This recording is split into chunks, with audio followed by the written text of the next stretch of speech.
무카브는 사우디아라비아가 구상한 세계 최대 규모의 건축 프로젝트입니다.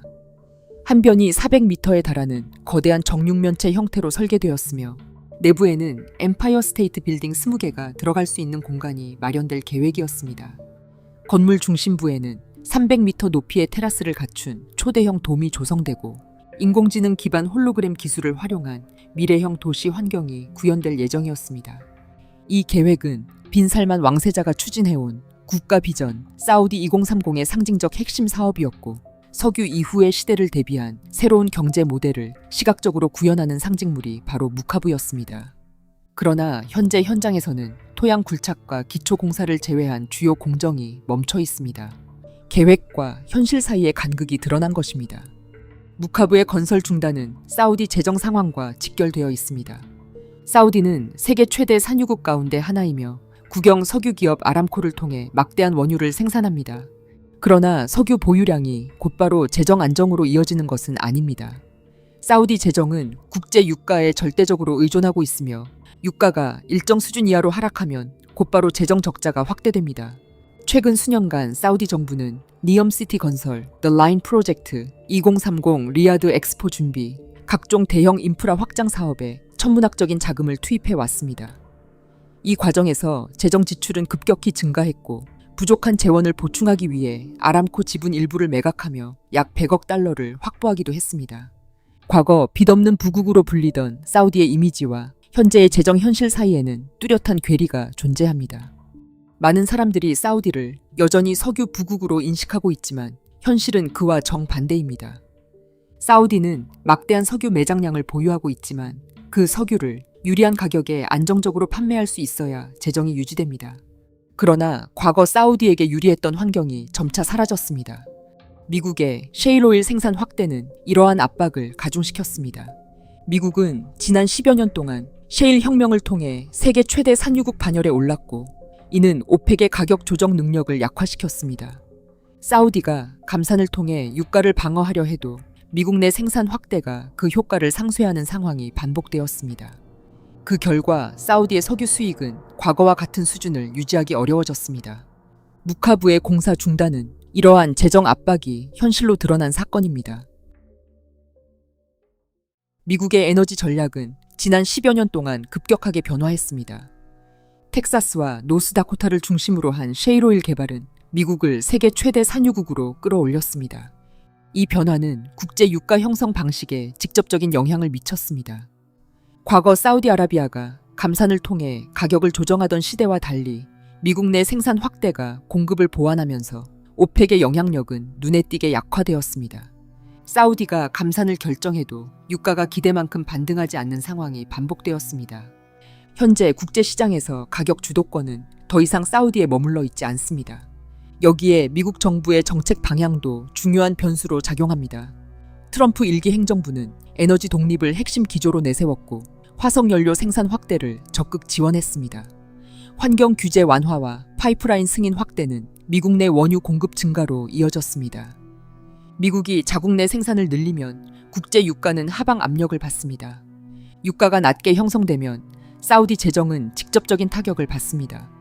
사우디의 재정 균형 유가는 배럴당 80달러 안팎으로 평가되는데 유가가 그 이하로 형성되면 재정 적자가 확대됩니다. 중동의 정치 상황도 에너지 흐름에 영향을 미칩니다. 현재 이스라엘의 가장 중요한 역할은 중동 석유 질서를 흔드는 데 있습니다. 가자지구 전쟁과 요르단강 서안지구 장악은 군사 충돌에 그치지 않습니다. 지속적인 무력 충돌은 중동 전역의 불안을 키우고 산유국의 석유 인프라와 수송망을 상시적 위험에 노출시킵니다. 정세가 불안해지면 생산과 수출은 차질을 빚고 전통적인 석유 사업은 타격을 받습니다. 이스라엘은 동시에 새로운 파이프라인 루트를 모색하며 에너지 흐름을 재편하려 합니다. 동지 중의 가스전 개발과 유럽 연결 구상은 원유와 가스의 통로를 장악하려는 움직임과 연결됩니다. 생산지 통제와 판매, 유통 경로 확보는 곧 가격과 외교 영향력으로 이어집니다. 이스라엘은 중동 석유 지대의 원유 영향력과 판매권, 유통권을 확보하려는 방향으로 움직이고 있습니다. 이 계획은 최근에 급조된 것이 아닙니다. 트럼프 1기 행정부 시기부터 본격화되었습니다. 그 전략에 가장 먼저 압박을 받은 국가는 중동 최대 산유국 사우디아라비아였습니다. 그리고 이를 묶어낸 장치가 바로 아브라함 협정이었습니다. 아브라함 협정은 이스라엘과 아랍권 일부 국가를 연결하며 안보와 에너지, 금융을 한 틀로 결속시켰습니다. 그 이후 중동 에너지 질서는 미국과 이스라엘이 주도하는 방향으로 재편되기 시작했습니다. 또한 미국은 인도, 중동, 유럽 경제회랑 구상인 아이맥 프로젝트를 추진하며 인도, 아랍에미리트, 사우디아라비아, 이스라엘을 잇는 물류 에너지 네트워크를 구상하고 있습니다. 이는 중국의 1대1로에 대응하는 전략입니다. 이처럼 중동은 미중 경쟁의 교차지대가 되었습니다. 에너지 수송로, 파이프라인, 해상 통로는 모두 전략 자산으로 취급됩니다. 이 과정에서 사우디는 독자적 가격 조정자로 기능하기보다 미국이 설계한 네트워크 안에서 역할을 배분받는 위치로 이동했습니다.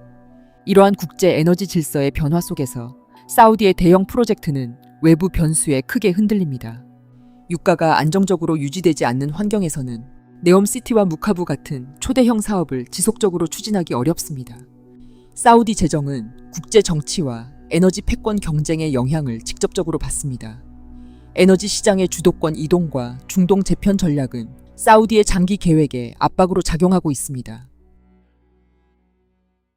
트럼프 1기 행정부 시기 사우디아라비아는 중대한 전환을 겪었습니다. 2017년 모하메드 빈 살만이 트럼프에 의해 왕세자로 책봉된 이후 사우디는 미국과의 안보 경제 협력을 더욱 긴밀하게 조정했습니다. 같은 시기 미국은 이스라엘, 아랍에미리트, 바레인, 모로코 등을 연결하는 아브라함 협정을 추진하며 중동 질서 재편에 속도를 냈습니다. 사우디는 공식 서명국은 아니었지만 미국과 이스라엘이 설계한 지역 구도 안에서 핵심 파트너로 편입되었습니다. 안보는 미국에 의존하고 에너지와 금융은 달러 체계 안에서 관리되는 구도가 굳어졌습니다. 사우디가 과거처럼 독자적으로 원유 가격과 외교 노선을 조정하던 공간은 크게 줄어들었습니다. 사우디의 국부는 오랫동안 석유 수익을 기반으로 형성되었습니다. 그러나 국제 금융시장에서 국채를 발행하고 아람코 지분을 매각하며 대형 프로젝트 자금을 외부 자본에 의존하는 비중이 커졌습니다. 이는 사우디의 국가 재정이 국제 금융의 굴레에 긴밀하게 연결되었음을 의미합니다. 미국의 금리 정책, 달러 강세, 글로벌 투자 심리는 사우디의 자금 조달 비용에 직접적인 영향을 줍니다. 사우디가 막대한 원유를 보유하고 있어도 국제 자본이 위축되면 프로젝트 추진 속도는 늦어집니다. 네옴시티와 무카브는 석유 수익만으로 추진되는 사업이 아니라 글로벌 금융과 기술 투자를 끌어와야 완성되는 사업입니다. 이러한 환경에서 무카브 공사 중단은 상징적 의미를 가집니다. 사우디는 석유 이후의 시대를 준비하겠다는 청사진을 내세웠지만 그 실행 단계에서 국제 에너지 시장과 지정학 변수의 압박을 동시에 받고 있습니다. 사우디는 미국과의 협력을 유지하며 안정적 안보를 확보하고 있지만 동시에 독자적 경제 비전을 실현할 재정 여력은 크게 줄어들었습니다. 석유로 축적한 금고는 한때 거대했지만 그 부를 원하는 방향으로 투입할 자유는 과거와 같은 수준이 아닙니다. 무카브 건설의 중단은 사우디가 직면한 현실을 그대로 보여줍니다. 이는 중동 산유국의 위상이 재조정되고 있음을 상징하는 중요한 사건으로 기록될 것입니다. 시청해주셔서 감사합니다.